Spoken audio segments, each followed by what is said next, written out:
Bonjour, nous sommes le 27 novembre 2024. Le mois de novembre 2024 se termine parce qu'on est jeudi et samedi, nous arrivons à terme, c'est-à-dire le 30 novembre 2024.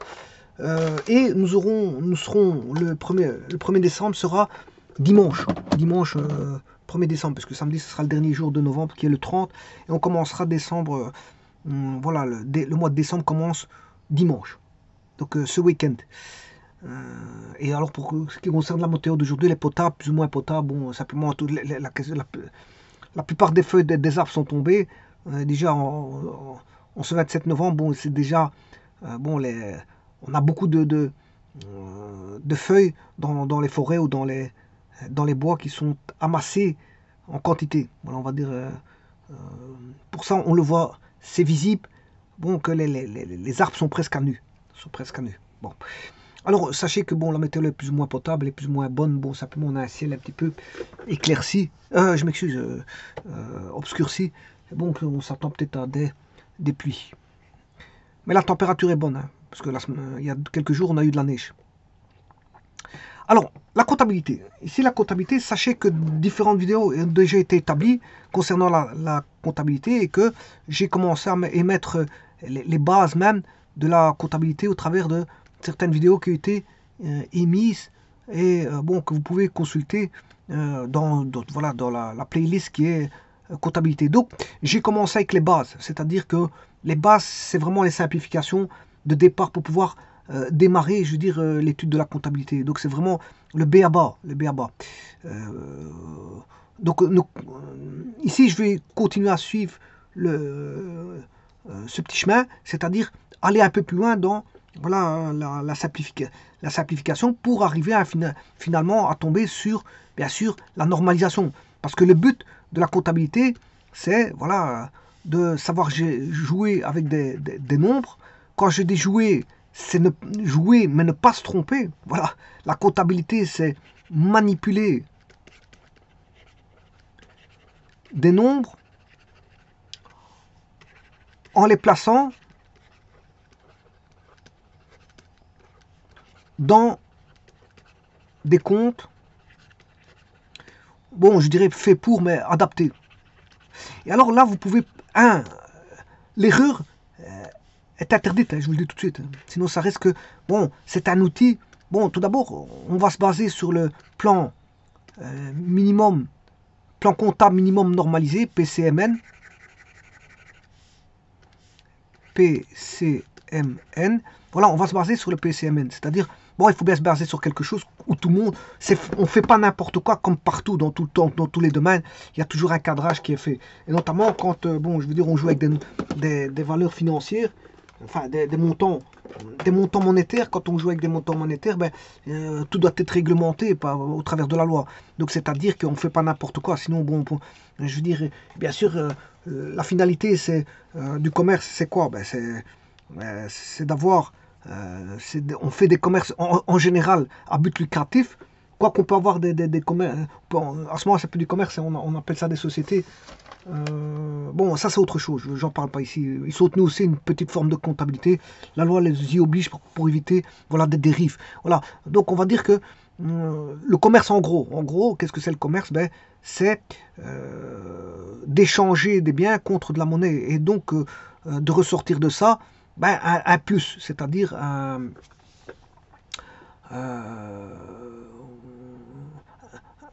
quand je dis un plus, c'est en fait, on va dire, un petit bénéfice. Un petit bénéfice, voilà. Un chiffre d'affaires ou un bénéfice, ou bon. Donc c'est de sortir, si vous voulez, dans l'action monétaire, d'aller rechercher, je veux dire, un mérite. Voilà, on va dire ça plutôt comme ça. Parce que je n'aime pas parler pour l'instant de chiffre d'affaires et de, comment on appelle ça, de bénéfices, parce que voilà, ça a leur définition bien particulière. Donc c'est pour ça que je n'aime pas. Je dirais que quand on fait du commerce, on va chercher un petit mérite. Donc on a un petit gain. Voilà, on a un gain. On va dire ça comme ça. Le but du commerce, c'est de gagner, et pas de perdre, bien sûr. Le but, c'est de gagner, pas de perdre. C'est le jeu. Le jeu du commerce, c'est de gagner. Quoique bon, véritablement, le commerce, c'est pas tout à fait ça, parce qu'on gagne et on perd. Et certains perdent tout. Voilà, ils perdent fameusement, parce qu'ils sont déclarés en faillite, à force d'avoir des pertes et des pertes. Bon, est-ce que c'est... Il y a des faillites frauduleuses aussi, il y a des vraies faillites, il y a des fausses faillites. Alors, on va dire ça comme ça. Bon, maintenant, s'il n'y a pas... on va dire, qu'est-ce qui fait tourner le monde? Qu'est-ce qui fait tourner le monde? Ben, il faut, je veux dire... pour pouvoir vivre et avoir un gain, et pour pouvoir avoir, je veux dire, de la monnaie, s'acheter ce qu'on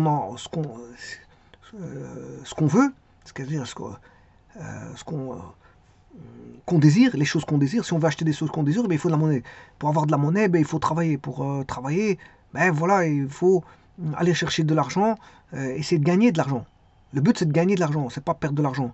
Donc, mais il y a toute une comptabilité qui se fait au niveau familial, voire au niveau d'une entreprise, parce qu'on peut avoir une gestion familiale et une gestion d'une entreprise. Une famille peut être aussi en faillite s'il y a trop de sorties, il n'y a pas assez de rentrées. Ben là, ben, s'ils ne savent plus payer le loyer, on va les mettre dehors de la maison, et tralali trala avec tous les risques que ça on encourt. Je veux dire, quand on ne sait pas payer, je veux dire, tout le temps ses factures. Bon, il peut arriver une ou deux fois, voire quelques fois, de ne pas payer ses factures, mais toujours ne pas les payer, ça risque d'être très, très, je veux dire, néfaste parce qu'on peut se retrouver, je veux dire, à la rue. Bon, une entreprise, c'est pareil. Une entreprise, bon, elle vit, elle commence son activité, elle naît, et puis après, bon, elle peut à un moment donné faire faillite, hein, ou avoir une cessation d'activité, parce que, bon, je veux dire, la personne part à la pension, ou peu importe, il peut avoir différents, je veux dire, différentes raisons pour lesquelles on a une cessation d'activité, différentes raisons, positives ou négatives, peu importe. Mais disons que quand on fait une activité, ben le but de l'activité, ben, c'est de gagner. Le but du jeu, c'est de gagner. Il y a un jeu, le jeu, c'est le type jeu commercial. Voilà, c'est de gagner. Bon, mais comme je vous ai dit, bon, on ne gagne pas toujours, parce que parfois c'est la somme. Il faut faire la somme des gains, moins la somme des pertes. Et voilà, et c'est en fonction de ça que, voilà, parce qu'on a des gains et des pertes. Et c'est en fonction de la somme des gains et la somme des pertes qui nous permet de dire si on est à perte ou si on est en gain. Voilà, on va dire ça comme ça. C'est grâce en faisant une somme comme ça. Donc, ça veut dire que l'argent, bon, il y a des entrées-sorties. En fait, l'argent, c'est ce qu'on appelle des flux financiers d'entrée-sortie. Il y en a qui rentrent, il y en a qui sont stockés, bien sûr. Hein. Il y a de l'argent stocké, notamment dans les banques, dans une caisse, ou peu importe où ce qu'elle est là, votre argent. Voilà, il y en a qui cachent l'argent chez eux, peu importe, il y a toutes sortes de personnes. Voilà, mais en tout cas, l'argent, il y a de l'argent stocké dans une banque, à la poste, ou peu importe, ou sous forme de, voilà, peut-être caché de différentes façons. L'argent, notamment par de l'or dans des coffres, voilà, dans des agences financières, enfin, sous forme de bons d'État, voilà, il y a le stockage d'argent, il y a de multiples façons de stocker l'argent, mais en vérité, il y a aussi des entrées-sorties d'argent, ce qu'on appelle des flux financiers. Voilà, les flux financiers ont pour but de faire de la circulation. Les flux, c'est pour circuler. On a une circulation de flux. Notamment ici, c'est des flux commerciaux, je m'excuse, des flux financiers, et les flux financiers, c'est de l'argent. Ouais, l'argent, sur tout point de vue. Sur tout point de vue. Qu'est-ce qui est de l'argent? Il y a pas... Un chèque, c'est aussi de l'argent. Hein. Un chèque, c'est aussi de l'argent. C'est ça que je dis quand je dis financier. Voilà, vous émettez un chèque ou peu importe, ben c'est de l'argent aussi. Voilà. Donc, on a des entrées-sorties voilà, financières au travers d'une activité commerciale, par exemple la vente. Vous faites de la vente, ben, il va se générer voilà, des entrées-sorties d'argent, c'est-à-dire des flux financiers qui vont entrer-sortir et certains seront stockés. Bon, et c'est sur base de ça, sur base de la gestion je veux dire, des entrées et des sorties et de ce qu'il y a en stock, voilà, qui permettent de dire, bon, voilà, l'activité se fait au quotidien ou annuellement ou sur 10 ans de manière saine, ou sur 5 ans, sur base de 5 ans. Bon. Alors, le problème, c'est que gagner sa vie, c'est une chose, oui, c'est très bien, hein, très bien. Bon, il y en a qui gagnent plus que d'autres, suivant leurs activités. Certains ont découvert quelque chose, bon, qui fait que, bon, le principal but, effectivement, c'est ce que je voulais dire, c'était de faire des gains.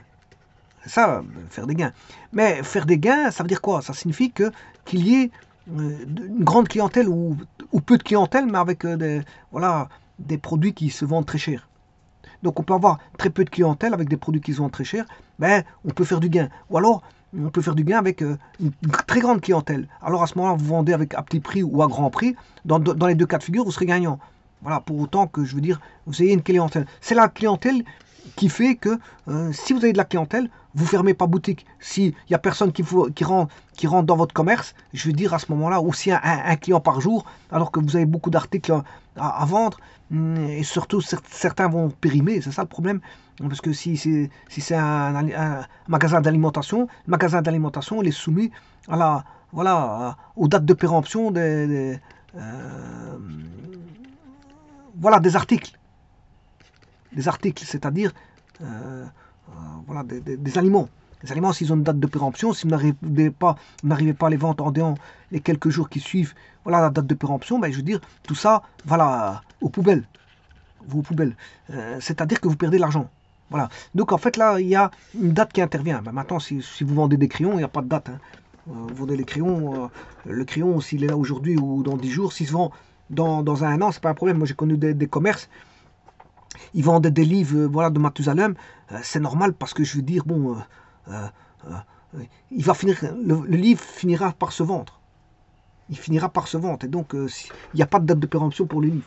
Sauf si maintenant le magasin est vieillot où il y a de l'humidité et que les livres prennent l'humidité, ça c'est autre chose. C'est un problème, on va dire, d'habitation. Un problème voilà,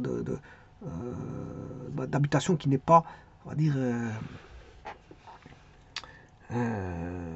en état.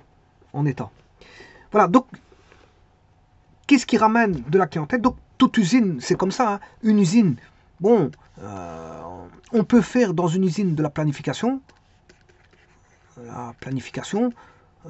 Bon, planification, ça signifie aussi de voir demain, qu'est-ce qui va se passer. C'est d'entrevoir, je m'excuse parce qu'on ne voit pas demain. C'est d'entrevoir le demain, l'avenir, le futur. C'est d'entrevoir le futur, c'est d'être un petit peu non pas sorcier, parce que ça se base sur des calculs statistiques. Sur base de calculs statistiques, on peut faire des statistiques et faire une planification. Voilà, une planification de la production. On peut planifier la production en fonction d'une visibilité d'avenir. La visibilité d'avenir, bon, c'est par des calculs statistiques qui nous permettent de dire que, bon, les derniers 6 mois, on a eu telle clientèle. Bien sûr, il faut faire attention que si ce n'est pas un commerce qui est voilà, dépendant de la saison, hein, parce qu'il y a des commerces qui sont dépendants de la saison. Alors là, les statistiques, vous les connaissez, c'est les statistiques saisonnières. Et en-delà des statistiques saisonnières, ça ne marche pas.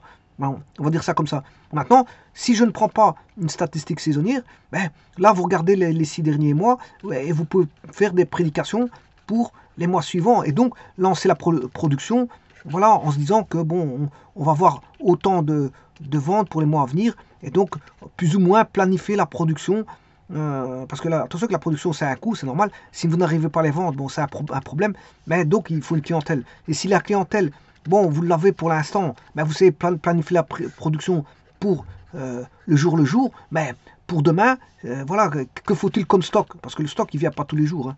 Ouais, ben, bon, il y a des stocks, bon, il faut fabriquer des pièces spécifiques pour voilà, qu'elles arrivent en stock. Donc il faut commander à l'avance. Voilà, il y a des pièces en usine, il faut commander 3 mois la pièce, le temps qu'ils construisent la pièce avant qu'elle arrive chez vous. Bien sûr, une entreprise peut faire de la sous-traitance.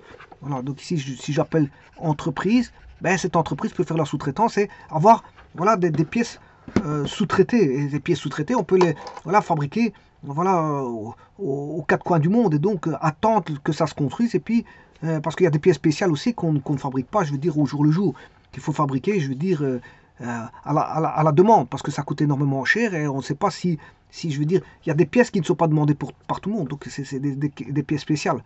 Donc à ce moment-là, il faut commander, on attend 3 mois, et puis après, ou 6 mois, ou je ne sais pas combien de temps il y a certaines pièces qui se fabriquent vite, il y a d'autres pièces qui se fabriquent moins vite. Et donc, une entreprise peut sous-traiter. Donc, voilà, donc, la gestion la planification, la gestion de la planification, la gestion de stock et la gestion de tout ce que vous voulez, là, de production et tout, c'est quelque chose de très compliqué.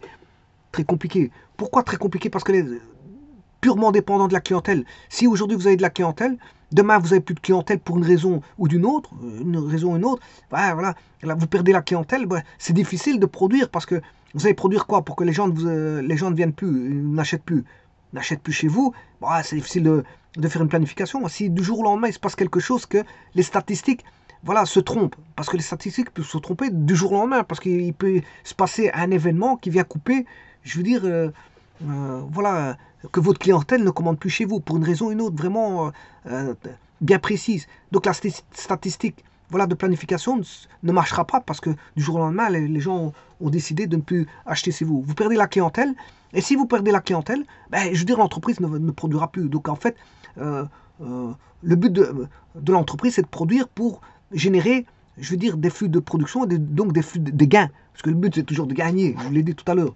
C'est de gagner. Si maintenant vous n'avez plus de clientèle, c'est ça qui fait les gains. Alors maintenant, on peut relancer la clientèle, soit en faisant de la publicité, mais c'est surtout, je veux dire, une force qui doit intervenir. C'est comme à l'armée, on envoie l'armée, ici c'est pas l'armée, c'est une force de vendeurs. Voilà, c'est la force des vendeurs. Donc qui sont très bien payés. Hein. Les vendeurs en général sont très bien payés parce que c'est eux qui ramènent le gagne-pain. Un gagne-pain, c'est les vendeurs qui vont le chercher. Hein. Bon, pour faire des contrats, ben on envoie des vendeurs, des beaux parleurs. Ces beaux parleurs-là, c'est grâce à eux que l'entreprise va avoir voilà, la possibilité de relancer la machine de production grâce à ces vendeurs qui ont trouvé de la clientèle. Et s'il y a de la clientèle, bon, on peut lancer la production sans aucun problème. Voilà. Et donc, vous voyez que tout ça est régi dans un but, un unique but, c'est de faire du gain. Alors, plus vous gagnez, mieux c'est.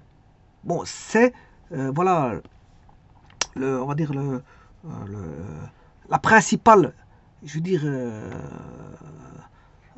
voilà. Et alors, donc, si vous gagnez beaucoup, vous devenez un capitaliste. Vous gagnez beaucoup, voilà, vous devenez un petit peu riche, ou moyennement riche, ou grandement riche, ou très grandement riche.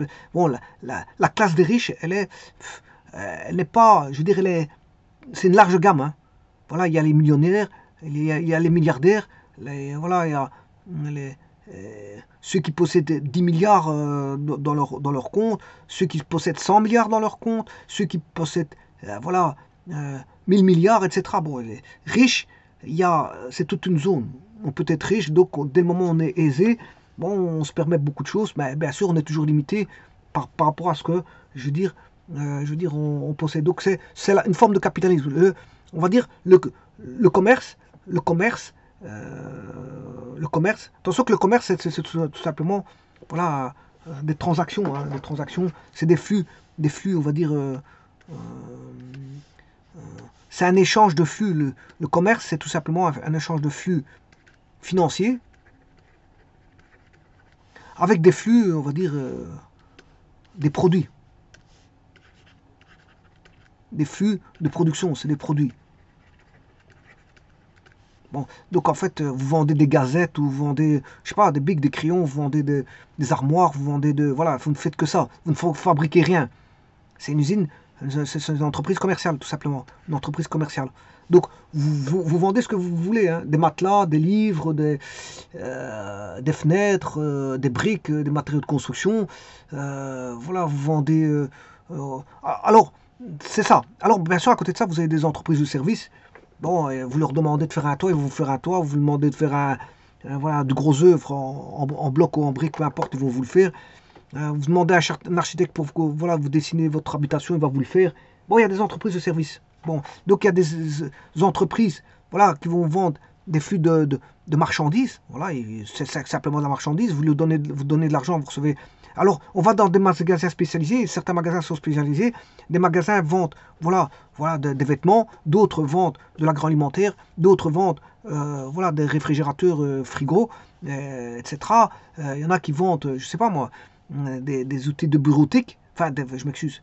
Des articles de bureautique, etc. Vous trouvez des magasins de tout et toutes sortes. Tout comme vous trouvez des petites sociétés de services de tout et toutes sortes, comme on avait auparavant. Avant, on avait des petites distilleries, on avait des petites, voilà, des petits bouchers. Alors ça, il y a très longtemps, ça date pas des années 60, 70, 80, 90, les bouchers, voire 2000, mais les bouchers existent depuis, voilà, très très longtemps. Voilà, les commerces avant, c'était d'innombrables petits commerces. D'innombrables petits commerces. Il fut un temps, dans les années 1800, ben les rues étaient beaucoup commerçantes. C'était tous des petits commerçants. Maintenant, on a regroupé tout sous forme de grands commerces qui ont fait tomber beaucoup de petits commerces et d'autres petits commerces arrivent à résister à tout ça. Voilà, des commerces arrivent à résister à tout ça, à la grande production, au commerce voilà, aux supermarchés, aux hypermarchés, au marché moyen, etc. Voilà, etc. Certains commerces sont tombés, mais d'autres arrivent à tenir. Mais on n'a plus les commerces comme d'antan dans les rues où c'était bondé. Dans les rues, on avait beaucoup de commerces, des savonneries, des distilleries. On avait toutes sortes. Voilà, des boucheries, voilà, certains allaient à chevaux. Il y avait des taxis chevaux. Il y avait voilà, des ferronniers. Il y avait pour les chevaux. Et il y avait toutes sortes. Voilà, parce qu'avant, il y avait beaucoup de chevaux voilà, sur la route. C'était pas des voitures, c'était des chevaux. Quoi qu'il y avait à un moment donné des mélanges de voitures avec des chevaux. Mais bon, c'était les riches qui achetaient les voitures et quand même un carrosse, il fallait de l'argent pour acheter un carrosse. Hein. Bon, un carrosse, il fallait de l'argent. Tout le monde n'avait pas un carrosse.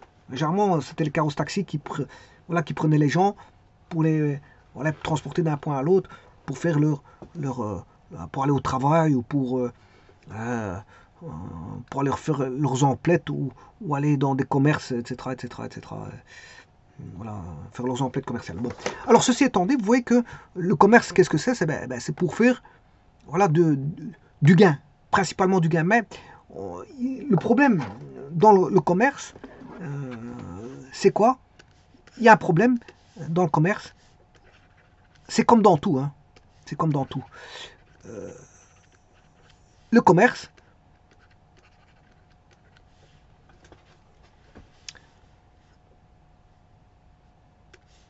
il y a je veux dire, des paramètres extérieurs. C'est ça le problème. On est dépendant de paramètres extérieurs. La concurrence, la météo. Alors quand je dis la météo, c'est par exemple vous vendez des glaces et il fait mauvais. Bon, votre commerce ne marchera pas parce que les gens ne vont pas aller acheter des glaces quand il fait mauvais. Donc il y a des paramètres extérieurs. Donc on ne fait pas du commerce comme on veut. Maintenant, si les gens ne touchent plus beaucoup, on a une baisse, je veux dire, de pouvoir d'achat, il y a moins de gens qui vont aller faire du commerce. Donc ça va se ressentir dans le portefeuille des gens et donc des commerçants aussi. Parce que bon, les gens vont mettre plus de côté parce qu'ils ne savent plus acheter ce qu'ils veulent. Donc il y a des paramètres extérieurs qui font que l'économie, elle est comme ça, ainsi faite. Je veux dire, on ne peut pas se prétendre d'ouvrir un commerce et qu'on va gagner toujours. Non, il y a des moments où ça ira moins bien que d'autres. Il y a des moments où ça ira moins bien que d'autres. Pour différents aspects, justement, non pas internes au commerce, mais externes au commerce. Alors, bien sûr, il y a des facteurs internes au commerce. Hein. Bon, je veux dire, si vous n'avez pas d'ouvriers qui viennent travailler, ou voilà, etc., ça fait pas sérieux. Mais c'est normal que bon, les gens vont se détourner de votre entreprise et que vous avez perdre voilà, de la clientèle. Mais ça, c'est des aspects internes. Voilà, c'est des aspects internes. Bon, mais il y a des aspects extérieurs. Les aspects extérieurs, ben, il y a des trucs. On essaie de. On ne peut pas tout maîtriser. C'est ça que je veux dire. Il y a la maîtrise. On peut maîtriser certaines choses, mais pas tout. En espérant que ce qu'on ne sait pas maîtriser se passe bien, c'est ça. Voilà. Alors, il faut, voilà, la maîtrise des paramètres. Jouant à l'encontre des gains. Des gains de l'entreprise. Hein, ou du commerce. Des gains. Donc la maîtrise des paramètres jouant à l'encontre des gains. Et ça, bon, est-ce qu'on sait maîtriser tout? Mais non, on ne sait pas toujours tout maîtriser. C'est comme vous avez une maladie, voilà, il faut aller chez le médecin.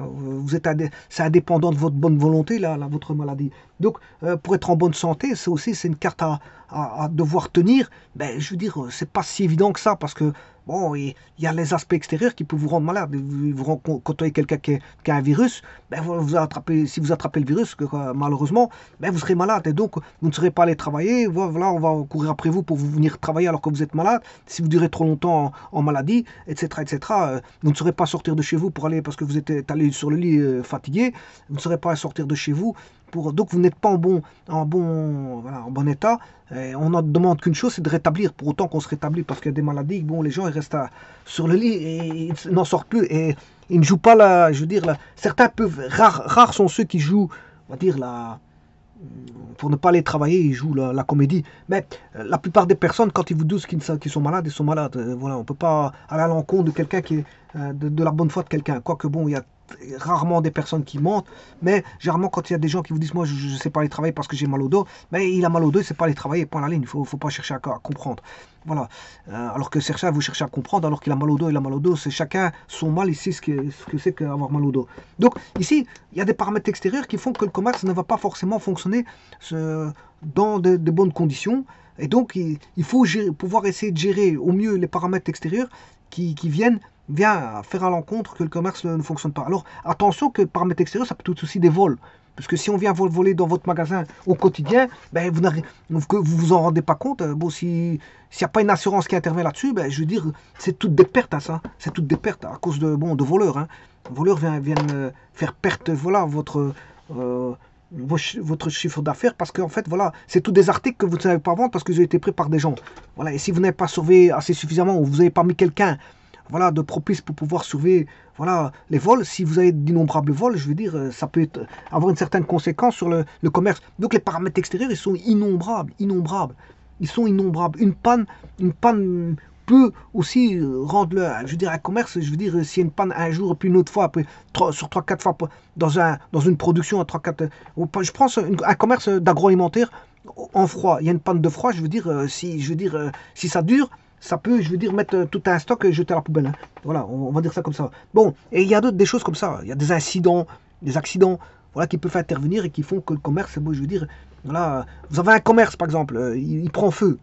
Ouais, le problème, il prend feu pendant ce temps-là, je veux dire, s'il prend feu, vous ne savez plus faire du commerce. Voilà, vous perdez un petit peu, je veux dire, votre activité en attendant que ça se fasse. Mais bon, combien de temps que ça va se passer pour remettre tout en état ou déménager. Si vous déménagez, vous n'aurez pas la même clientèle. Voilà, peut-être que vous n'aurez pas la même clientèle, peut-être. Mais si ça prend feu, ben, je veux dire, il faudra attendre voilà, que tout se refasse. Tout se refasse. Voilà, et donc ça, c'est une perte d'activité. Maintenant, s'il y a une assurance en cours derrière ça, ça va court, mais bon, s'il n'y a pas d'assurance, tant pis. Mais maintenant, on peut avoir beaucoup de cas de figure. Vous avez un commerce, il y a quelqu'un qui vient s'installer avec le même commerce que vous à côté. Mais le commerce à côté, beaucoup plus grand, plus éclairé, plus convivial, ben, les gens vont se détourner de votre commerce pour aller chez le voisin. Et donc, vous perdez de la clientèle. Et si vous perdez trop de clientèle, ben, je veux dire, votre commerce marche moins ou marchera plus. Marchera plus, hein, finira par ne plus marcher s'il n'y a plus beaucoup de monde qui vient dans votre commerce. Donc voilà. Donc ici, mon but ici de la vidéo, c'est de voir un petit peu donc la comptabilité. Et donc, c'est de manipuler les nombres en les plaçant dans des comptes adaptés. Et donc, c'est-à-dire, c'est d'avoir, on va dire, une vision. Une vision de tout ce qui est flux financier. Et flux, bien sûr, il n'y a pas que les flux financiers, il y a toutes sortes. Hein. Doit se voir, on doit avoir une vision, pouvoir faire une lecture par quelqu'un qui connaît la comptabilité, ben, une lecture où il peut aller rechercher voilà, tout ce qu'il veut, faire une lecture, voilà, quel est le montant, je veux dire, que les clients ont donné, je veux dire, en termes de transactions financières à l'entreprise. Combien ça a coûté les fournisseurs, combien a été dépensé à la caisse, combien a été dépensé par banque, combien a été dépensé par chèque. Voilà. Quel est le résultat financier, quel est le résultat d'exploitation.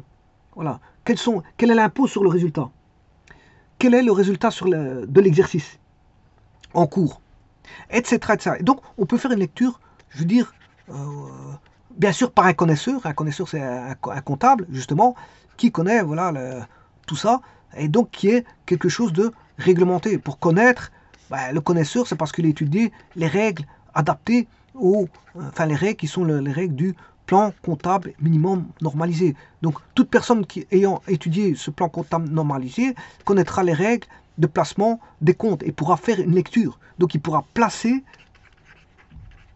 des nombres dans ces tables, mais en même temps, il pourra placer. On ne fait pas n'importe quoi. C'est quand il y a une transaction. Hein. Quand il y a une transaction, on les place. On place ces nombres dans le compte. on fait voir... Bon, il y a toujours de la triche, hein, je vous le dis tout de suite. Bon, il y a de la triche. Il y a des gens, ils ne veulent pas exactement faire ressortir leurs chiffres parce que parfois, il y en a, ils ne veulent pas payer des impôts, donc ils vont un petit peu tricher, mais ils ne trichent pas n'importe comment parce que, voilà, s'il y a, on va dire, un examen de leur compte par voilà, un agent d'État qui vient voir si tout s'est passé correctement, qui voit des choses qui ne se sont pas passées correctement, voilà, et bien là, à ce moment-là, il peut être pris au dépourvu et, je veux dire, payer une amende ou, voilà, avoir un redressement, je veux dire, d'impôts. Parce que le but de la manœuvre, si on fait trop d'argent, si vous gagnez trop d'argent, ben, vous payez plus d'impôts.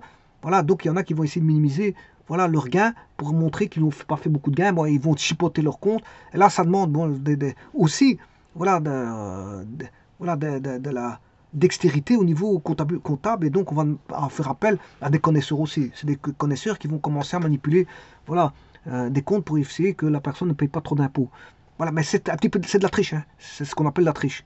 Voilà. Donc ici, pourquoi on réglemente ça? Parce que l'État a besoin d'avoir une vision, voilà, des gains et des pertes de l'entreprise et de se dire bon, au niveau imposition, combien elle devra ressortir. Et voilà, et qu'on peut à tout moment aller voir. On peut redescendre à 5 ans, je veux dire, dans les comptes pour voir si le gars, bon, dit vrai ou dit pas vrai. Alors, on fait, généralement, on fait signer des documents qui sont des documents, voilà, d'imposition pour dire que on met à la personne, on met la personne en, on va dire, c'est une espèce de,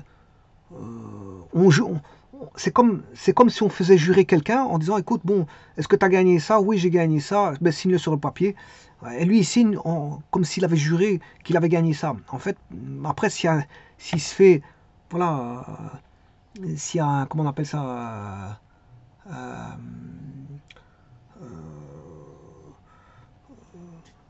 je sais pas comment trouver le mot de ça. C'est bon, il peut être, je reviens pas sur le mot. Enfin bref, il peut avoir, je sais pas, je sais plus le nom. Voilà, on va dire des personnes de la fiscalité peuvent venir voir les comptes et regarder si c'est vrai ce qu'il a raconté dans les 5 ans. Et si c'est pas vrai, bon, il peut avoir un redressement fiscal ou voir une amende, voir, je sais pas ce qu'il peut avoir. Mais voilà, il peut être appelé au tribunal pour certaines raisons et donc payer en conséquence, voilà, des sommes qui... Puisqu'il a géré sur un papier en disant qu'il gagnait autant, et en fait il ne gagne pas autant. Il gagnait beaucoup plus qu'il prétendait pour ne pas payer des impôts. Il a dit qu'il payait moins. Et ici, les entreprises peuvent jouer ce jeu-là aussi.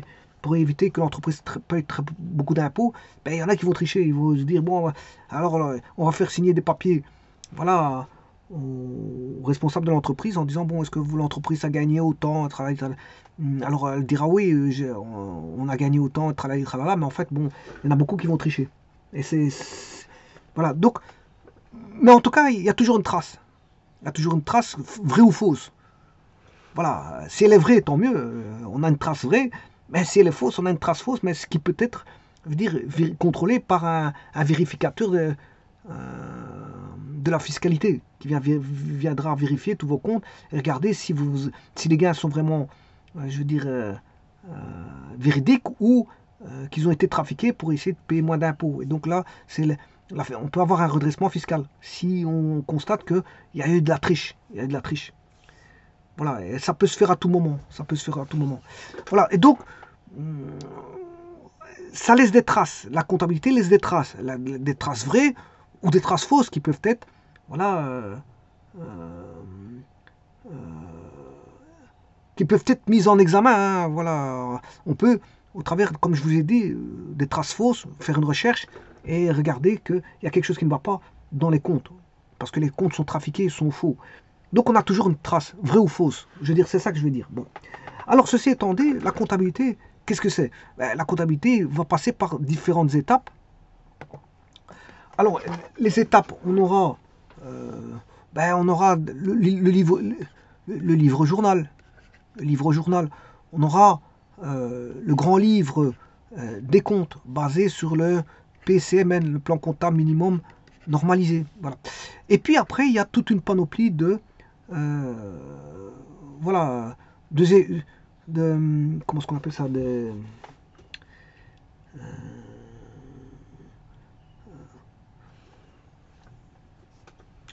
je ne sais plus le mot. Bon, de toute façon, ici, alors on a un bilan aussi. Hein. On a un bilan. Bon, n'oubliez pas que... mais le bilan, c'est pas la première étape, je le dis tout de suite. Parce que justement, après, il y a toute une panoplie avec les charges et les profits. Les produits, je m'excuse, les charges produits. Charges et produits.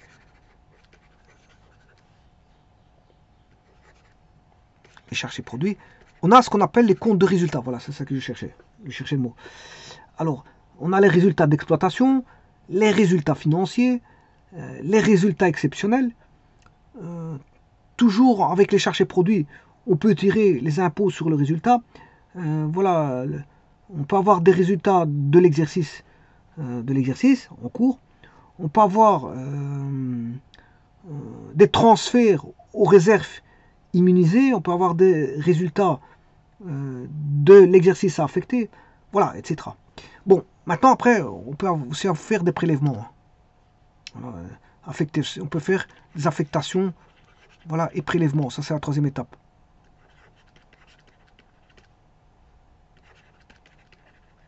Donc, vous voyez qu'avec les charges et produits, on peut faire beaucoup de choses.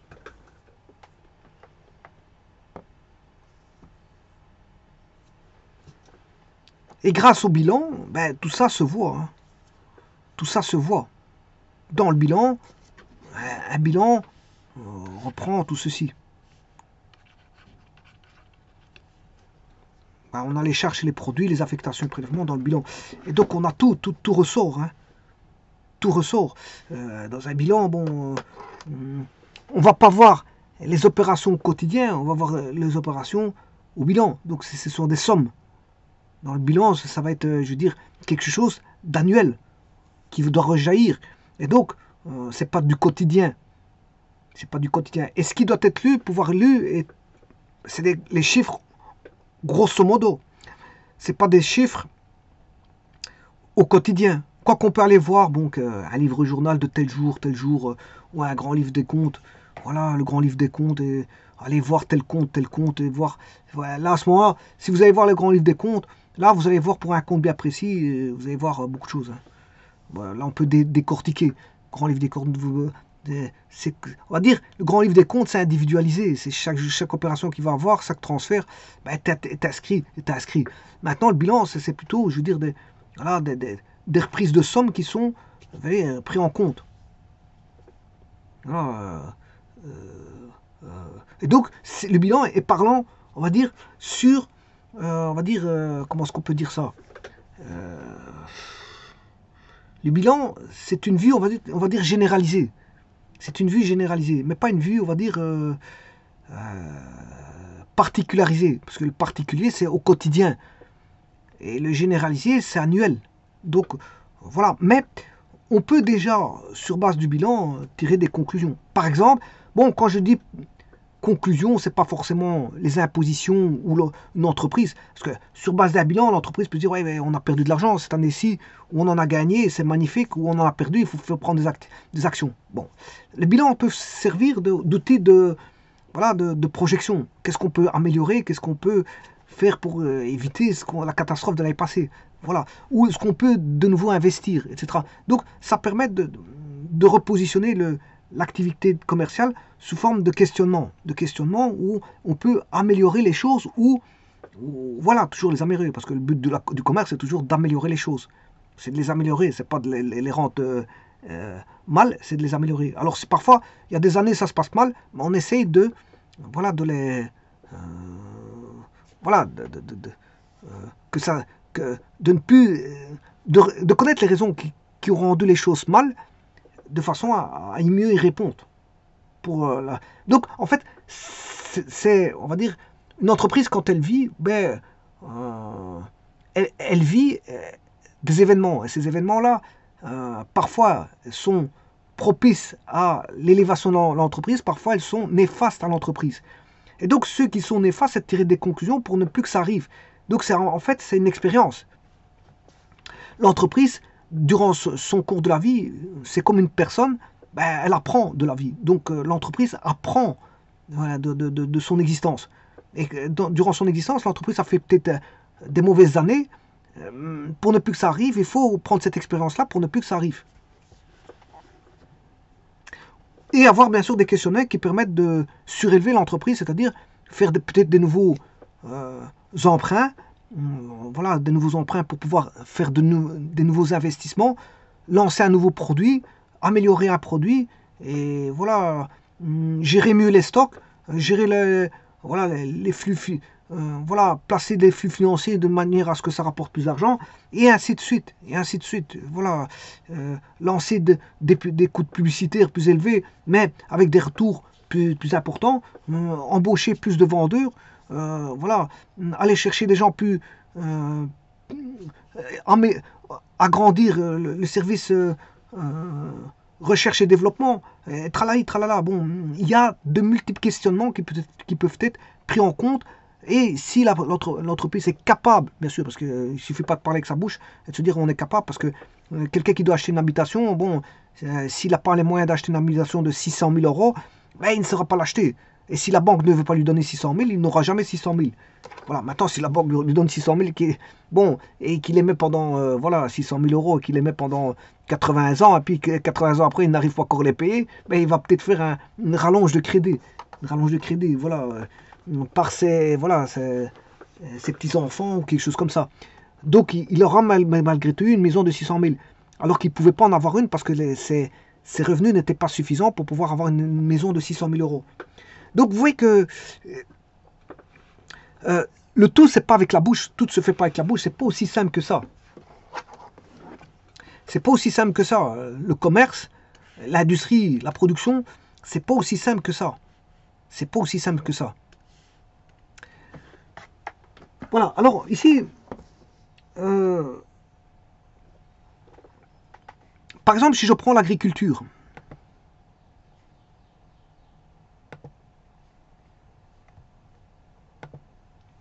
on va prendre l'agriculture, ben, l'agriculture, je vais prendre l'agriculture en France.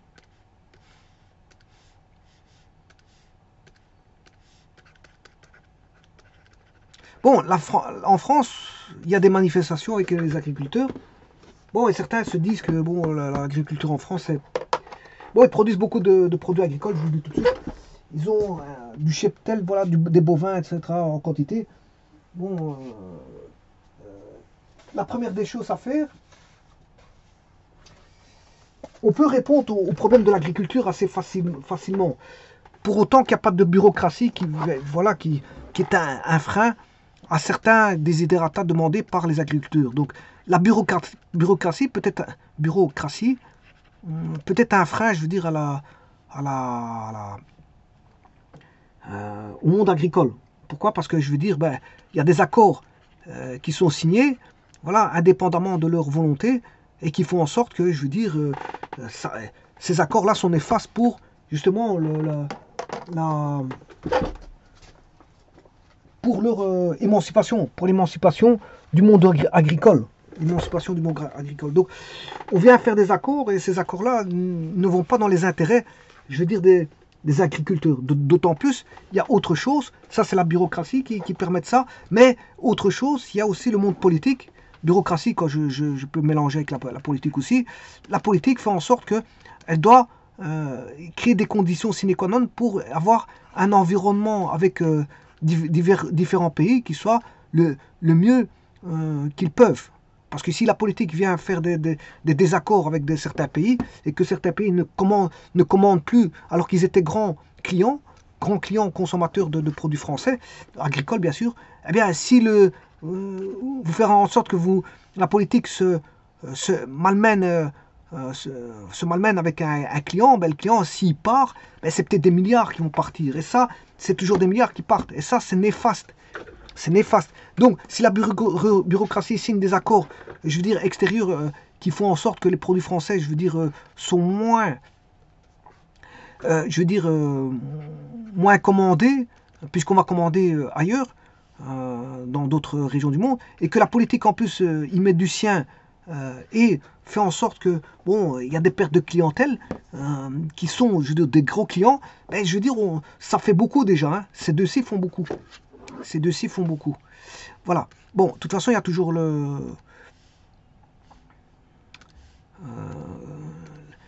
voilà, on va dire ça comme ça. Alors bon, si les agriculteurs ne peuvent pas dire leur mot pour aller à l'encontre de ces paramètres extérieurs-là qui sont néfastes, bon, c'est un petit peu embêtant, hein. C'est un petit peu embêtant parce que les agriculteurs, eux, ils font leur travail, ils veulent vendre, mais après, quand ils calculent le prix de revient, pour pouvoir avoir des marges de gain, ben, je veux dire, ils les ont pas à cause de la bureaucratie, la politique, voilà, et des facteurs externes qui viennent mettre en mal leur activité agricole. Alors maintenant, bien sûr, euh, il faut aussi se mettre à l'esprit que si on veut répondre aussi au monde agricole, c'est d'abord faire un audit généralisé, un audit, on va dire, informatisé, hein, informatisé, voilà, qui permettent de voir beaucoup de choses. C'est-à-dire faire une étude de toutes les exploitations. Une étude de toutes les exploitations, je veux dire, qui sont, je veux dire, en activité en France. Bon, parce que j'ai pris la France ici, hein, j'aurais pu prendre un autre pays, voilà. Voilà.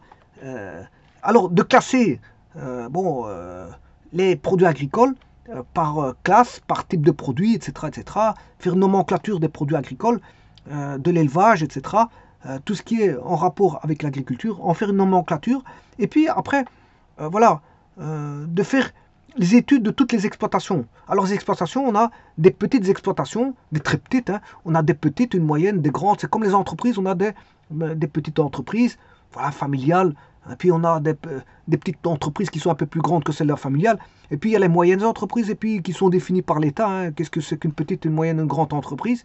Voilà, une petite et moyenne, une grande entreprise, puis il y a les très grandes entreprises. Bon, c'est comme un petit peu chez les riches, il y a un petit peu la gamme des riches, et il y a la gamme des entreprises, voilà, petite, moyenne, grande, et puis on peut pas passer à d'autres types d'entreprises, il y a les mastodontes aussi.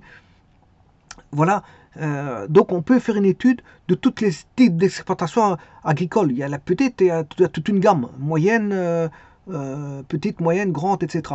Et à partir de ça, bon, faire une étude des rendements, de chacune des productions agricoles. Bien sûr, au niveau élevage, au niveau agriculture, bien sûr par rapport à leurs parcelles qu'elles possèdent, etc. etc. Et tu ferais une étude de rendement, je veux dire sur base annuelle, bien sûr, parce que bon, peut-être que cette année-ci, ça va aller, et puis après, il va y avoir le mauvais temps, ça n'ira plus, parce que cette année-ci, 2024, on a connu des pluies, tant mieux, l'agriculture a bien fonctionné malgré tout. Voilà, et donc on peut s'étaler sur les surfaces agricoles, sur le type d'élevage, ovin, bovin, porcin, voilà, poules, toutes sortes, hein. Il y a des animaux, il y a toutes sortes des animaux d'élevage, hein, parce qu'il y a aussi, bon, c'est rare sont ceux qui font du faisan, on peut prendre voilà, du faisan, voilà, il y a les autruches, il y a bon, ben, ici en France, bon, les autruches, c'est rare ceux qui nous font, voilà, les dindes, etc. Les volailles, on va parler des volailles, le monde des volailles. Voilà.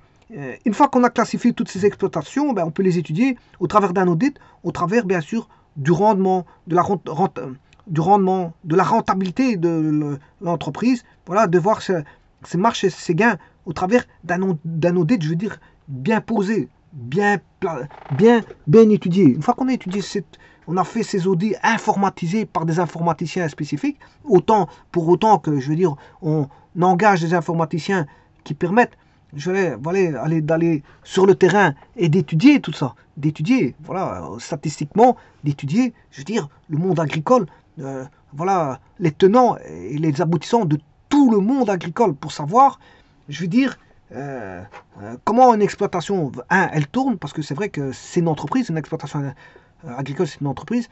Pourquoi? Parce que il faut acheter voilà, des animaux, ça s'achète les animaux, et en plus de ça, après, il faut payer le vétérinaire pour les reproductions des animaux, il faut alimenter ces animaux, il faut qu'ils soient au chaud, dans des environnements qui soient dédiés à ça, qui ne ramènent pas des maladies spécifiques telles que des virus spéciaux, quand ils sont, je veux dire, malmenés voilà, dans des mauvaises conditions de environnemental. Donc, vous voyez qu'il faut tout un environnement qui peut être coûteux pour on va dire l'éleveur. Pour l'éleveur. Et puis après, bon, il a toutes des machines. Ces machines-là, elles tombent en panne, il faut ramener, les réparer. Il y en a qui réparent eux-mêmes, mais il faut quand même payer des pièces. Voilà, etc., etc. Donc le monde agricole, c'est un coût. Un tracteur, le prix d'un tracteur, c'est énorme. Hein. Voilà, il y a des tracteurs qui coûtent très très cher. Bon, le prix d'une habitation, je vous le dis tout de suite. Donc, après, bon, quand il y a un plafond qui s'effondre, il faut le refaire. Voilà, il faut faire du nettoyage. Il faut faire les champs, aller travailler dans les champs. Acheter les matières premières pour faire les champs, parce que je pense à pesticides, aux insecticides, quoique c'est néfaste aussi pour la santé, mais on est obligé de le faire, parce que si on ne fait pas ça, ben on a des insectes, voilà, et ils vont pourrir, voilà, les végétaux vont pourrir d'eau. Donc vous voyez que ça nécessite un travail au quotidien, avec des investissements au quotidien, et ben, ça coûte cher tout ça. Maintenant, si maintenant ils vont pas si le prix, voilà, au kilo, de ces produits agricoles ne sont pas rentables, ben je veux dire, il peut fermer son exploitation, parce que je veux dire, voilà, il aura du mal à faire fonctionner son exploitation. Et donc, le but de la manœuvre, bien sûr, c'est de travailler pour avoir des gains, mais si c'est pour travailler et ne pas avoir de gains, c'est pas la peine de travailler. C'est aussi simple que ça. Voilà. Le raisonnement, il est aussi recta, voilà, que simple. Il est simple. Donc, si on a une activité, je veux dire, qui n'est pas rentable, soit la meilleure de manière, c'est de rectifier sa marge de manœuvre pour essayer d'améliorer. Et justement, c'est pour ça que je parle d'audit et d'audit informatisé aidé par l'État. C'est l'État qui doit, je veux dire, envoyer des audits informatisés pour savoir connaître tout le monde agricole. Combien de poules il y a, combien Et je dirais, quand je dis informatisé, c'est informatisé, c'est-à-dire par des programmations. La programmation qui va nécessiter, je veux dire, une vue au quotidien. S'il y a eu, voilà, s'il y en a une activité qui a eu 10 naissances, voilà, de vaches, et l'autre 10 naissances de vaches, on voit tout de suite, on va dire, c'est actualisé. On a tout de suite 20 naissances de vaches qui apparaissent. Peut-être qu'il y en a 3 qui sont mortes dans le tas. Et donc, voilà, on sait voir combien de vaches on a, je veux dire, en temps réel. Combien de vaches on a en temps réel, combien de poules on a en temps réel, de poules, poussins, etc. en temps réel, combien d'élevage de poissons, parce que maintenant, élever les poissons, enfin, avoir des poissons en mer, les attraper, c'est bon, il y a plein de maladies en mer, je vous le dis tout de suite, parce qu'il y a des déchets toxiques renvoyés, jetés de certains pays, renvoyés d'une contrée à une autre, qui ramènent des maladies, voilà, il y a tous des déchets toxiques en mer, mercure, et beaucoup de choses. Donc, ce qu'on fait maintenant, on fait des élevages, je veux dire, des élevages appropriés pour avoir une eau de qualité, une eau avec un certain pH, voilà, une certaine température, tralala, pour avoir une meilleure condition de développement, voilà, des poissons. Et donc, tout ça, on pourrait l'avoir en temps réel par des informaticiens qui sont amenés à travailler dans les fermes. Voire, et payés, bien sûr, par le contribuable, effectivement, parce que bon, je crois que les fermiers, ils ont suffisamment de... Alors vous allez me dire, ouais, mais il faut encore payer les... Ben oui, ça fait travailler des gens, et de un, et de deux, la bureaucratie qui va s'occuper des accords, eux, c'est des gens payés aussi. Hein. Aussi, il faut les payer. Donc, vous voyez que, normalement, bon, voilà, on pourrait se dire que pourquoi paierait-on ces gens-là, et pourquoi ne devrait-on pas payer ces gens-là? Bon, ça n'a aucun sens. Hein. Ça n'a aucun sens. Soit vous payez l'un, soit vous payez l'autre, soit vous payez tout le monde. Et il faut pouvoir trouver l'argent, trouver tout le monde. C'est comme ça. Je veux dire, de toute façon, l'argent, c'est quelque chose qui est... quelque chose qui doit circuler. Donc, je veux dire... je ne veux pas parler des déficits de l'État, ça ne m'intéresse pas de parler de ça, parce que bon, ça peut discuter pendant des jours avec ça. Ben, je veux dire, ici... si les politiques touchent de l'argent, je ne vois pas en quoi les bureaucrates ne toucheraient pas de l'argent, et je ne vois pas en quoi pourquoi des informaticiens payés par un État ne toucheraient pas de l'argent. Donc il faut justement faire ça. Il faut informatiser la donne pour justement voir l'état, je veux dire l'état d'esprit du monde agricole. Alors s'il est malade, bon, on le verra tout de suite s'il est malade par l'audit. Voilà. Et alors, bien sûr que quand quelqu'un est malade, qu'est-ce qu'on fait? Ben, on donne des médicaments. C'est-à-dire qu'ici, on va non pas donner de l'argent, parce que ça sert à rien. Le but, c'est pas de donner de l'argent. Quand une entreprise va mal, le but, c'est pas de donner de l'argent. Parce que, bon, si elle prend l'argent et qu'elle s'en sert mal, elle devra encore de l'argent. Donc le but, c'est pas de donner de l'argent. Le but, c'est de donner de l'argent et les utiliser intelligemment. C'est ça le but de la manœuvre.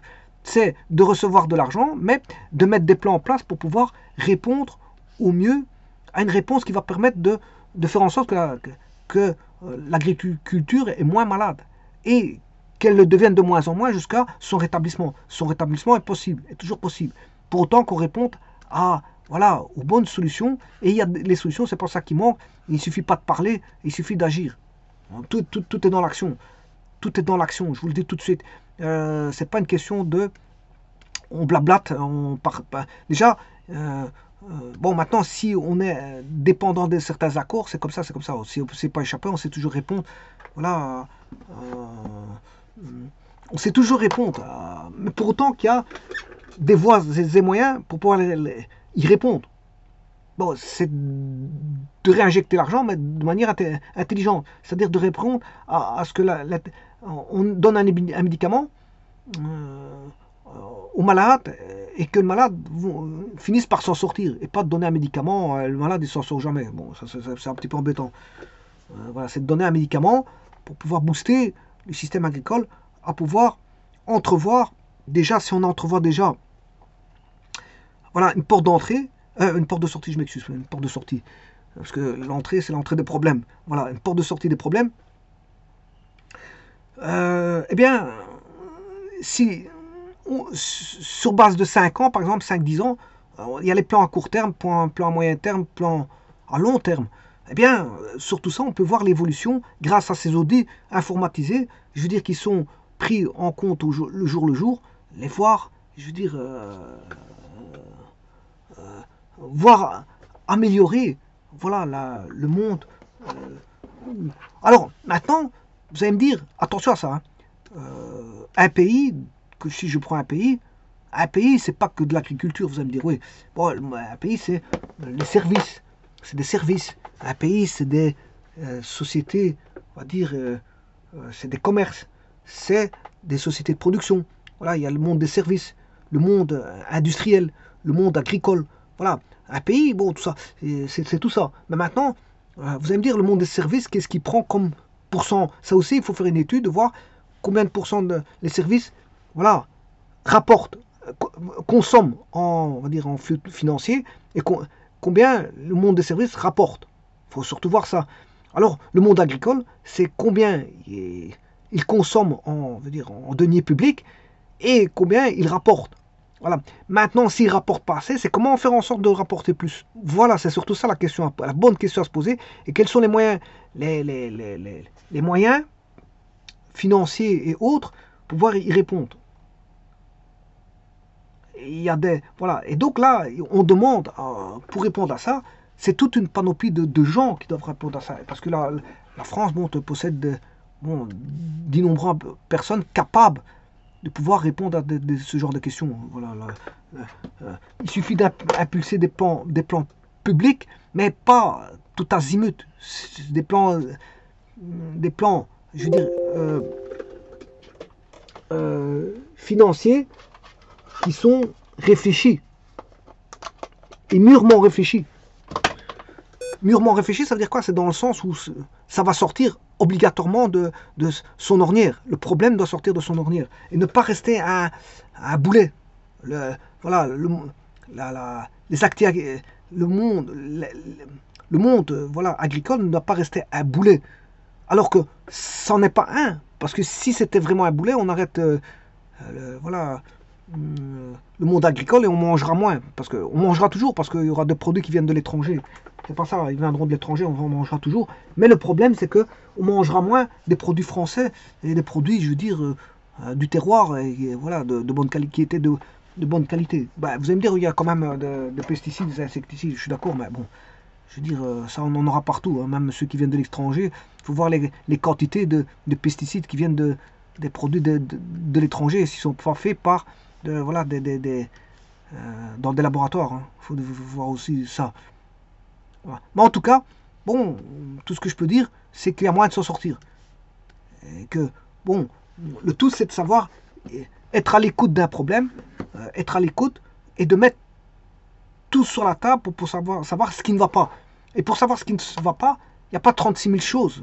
C'est pas on va recevoir un agriculteur et l'écouter, un second on va l'écouter, ça rime à rien. C'est de faire un audit total sur toute la France. Un audit, je veux dire, total. Et bien sûr éviter les problèmes politiques, hein, parce que si on se marre d'eau, certains pays qui étaient bons clients, c'est normal que, je veux dire, on perd des clients. Et quand on perd des clients, on perd des milliards. Voilà, on va dire ça comme ça. Et donc ça, c'est aussi un problème aussi. Hein. La politique doit être aussi, je veux dire, se surveiller. Mais si elle ne se surveille pas elle-même, c'est que la politique est malade aussi. Hein. Je vous le dis tout de suite. La politique est malade. Si je veux dire, la politique va à l'encontre comment on appelle ça, des intérêts primordiaux de la nation, c'est que la politique en elle-même, elle est malade. Donc, il faudrait déjà faire un audit déjà de ce côté-là. On va dire ça comme ça. Donc c'est pour ça que je vous dis, on sait répondre à tout ça. On sait répondre à tout ça. On sait répondre à tout ça, mais pour autant que, je veux dire, voilà. Et donc, j'étais parti sur la comptabilité. La comptabilité, c'est manipuler des nombres en les plaçant dans des comptes adaptés. Et je vous rappelle aussi que le but, c'est de faire des gains. Et qui dit, si on ne fait pas des gains, on est malade. C'est malade, on va dire, pas malade sous forme de bactéries ou de virus, c'est pas ça que je veux dire. Malade, c'est dans le sens, l'entreprise est malade dans le sens, elle est malade de manière pécuniaire, de manière monnayable. Ça veut dire qu'il manque de l'argent à l'entreprise. Mais quand il manque de l'argent, bon, si les banques donnent, c'est pas un problème. Le problème, c'est que les banques sont parfois n'adhèrent pas à donner de l'argent. Pourquoi? Parce que, bon, pour plusieurs raisons. Et quand elle ne veut pas donner de l'argent, c'est embêtant parce que on ne sait pas faire tourner l'argent et de voir un avenir radieux si on ne réinvestit pas de l'argent qui est emprunté. Mais il y a des entreprises qui se disent, enfin, il y a des banques qui se disent, bon, on a déjà donné un emprunt, un second emprunt, un troisième emprunt, et lui, il s'enfonce toujours. Donc on se dit, bon, eux-mêmes, les banques, ils ont des systèmes d'audit aussi. Hein. Ils se disent, bon, le gars, il est en train de s'enfoncer, il fait rien pour remonter tout ce que je lui donne. On voit que la courbe, parce que les banques voient tout ça aussi, hein. Ils ont aussi les bilans. Ils ont aussi les bilans, les banques. Hein. D'ailleurs, pour avoir un bilan, il faut aller chercher à la banque. C'est à la banque qu'on va chercher les bilans. Voilà, les bilans des entreprises pour voir. Si vous voulez travailler dans une entreprise, la première chose qu'il faut faire, c'est regarder les bilans. Parce que si elle tombe en faillite dans un an ou deux, bon, vous allez être là, vous allez arriver sans vous rendre compte qu'il y a un problème dans l'entreprise. Et beaucoup d'entreprises sont comme ça. Hein. Sont dans un mauvais état, ils ne vous le disent pas, ils vous embauchent. Puis vous commencez à travailler, et puis vous vous rendez compte que l'entreprise était dans un mauvais état et que, bon, elle est susceptible de fermer dans les 2-3 ans qui viennent si elle n'agit pas à voilà, améliorer ses chiffres. Ces chiffres. Bon, j'ai pas dit que c'était un jeu facile. Hein. Bon, si c'était un jeu facile, tout le monde serait commerçant. Voilà, j'ai pas dit ça. J'ai pas dit que c'était ça. Maintenant, le tout, c'est de s'attendre de bons contacts, beaucoup de contacts, des contacts, voilà, autour de soi qui permettent voilà, je veux dire, de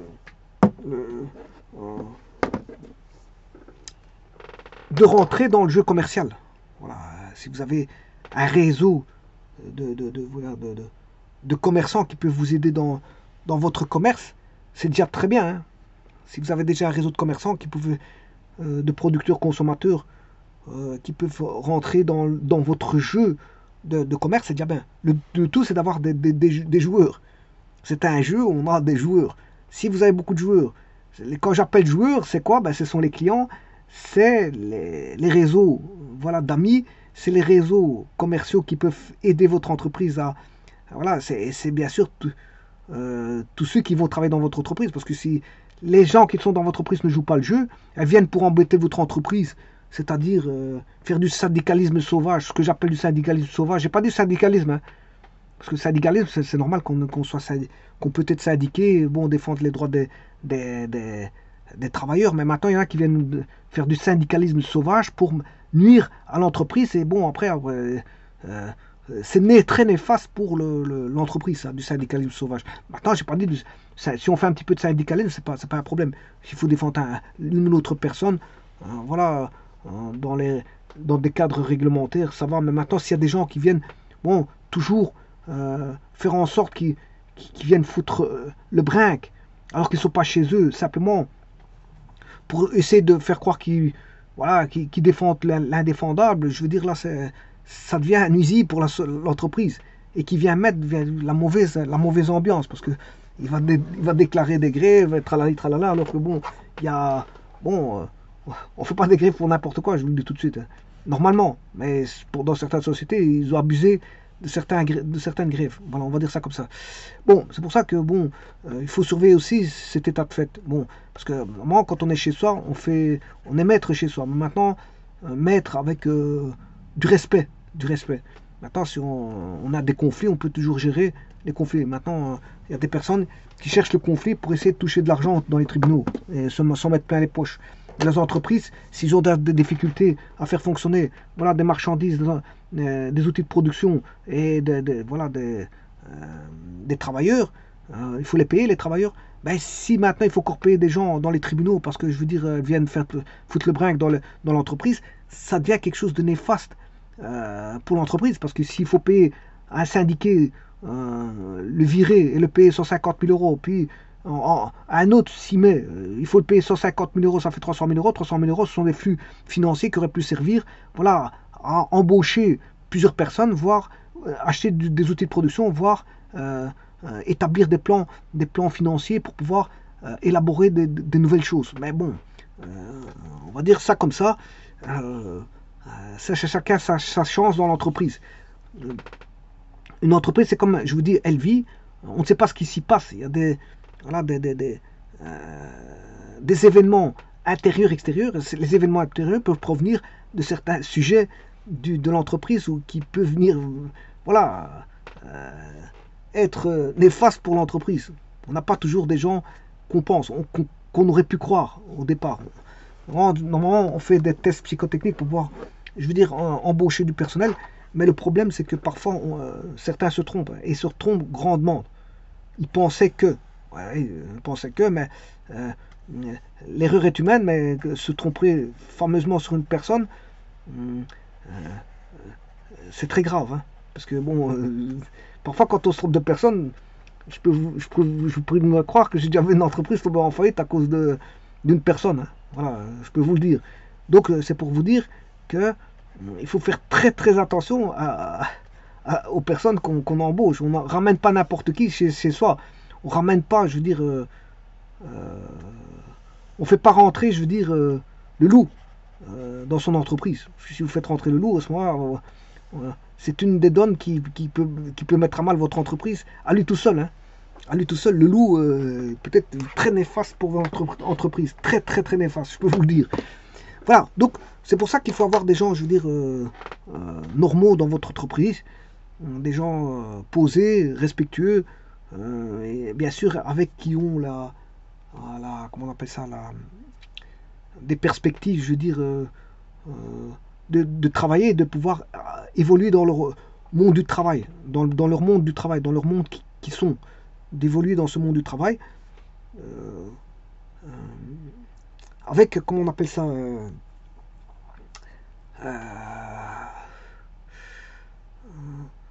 je veux dire, en ayant un aspect social de la société, de l'entreprise.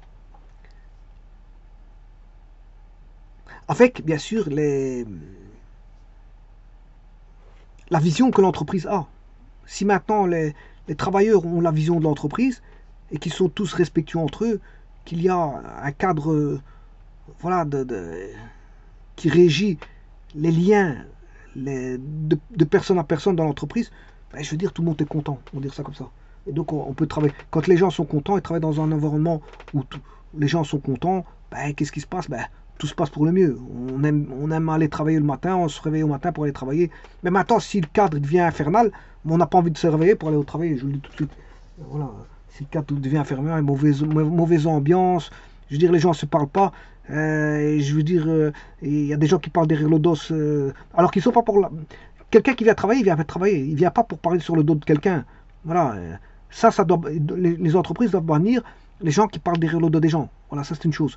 Les entreprises doivent permettre d'avoir un certain, établir des liens sociaux entre les personnes pour éviter justement des tensions entre les personnes, et ainsi de suite, et ainsi de suite, et ainsi de suite, et ainsi de suite. Donc, il faut que les ouvriers aient une vision de ce que l'entreprise veut faire entrevoir. Voilà, donc en fait ici, la comptabilité c'est un petit peu ça, c'est transcrire des comptes, transcrire des valeurs dans des comptes. Mais les bons comptes, mais les comptes placés dans des... Enfin, ce sont des comptes spéciaux. Je vous remercie.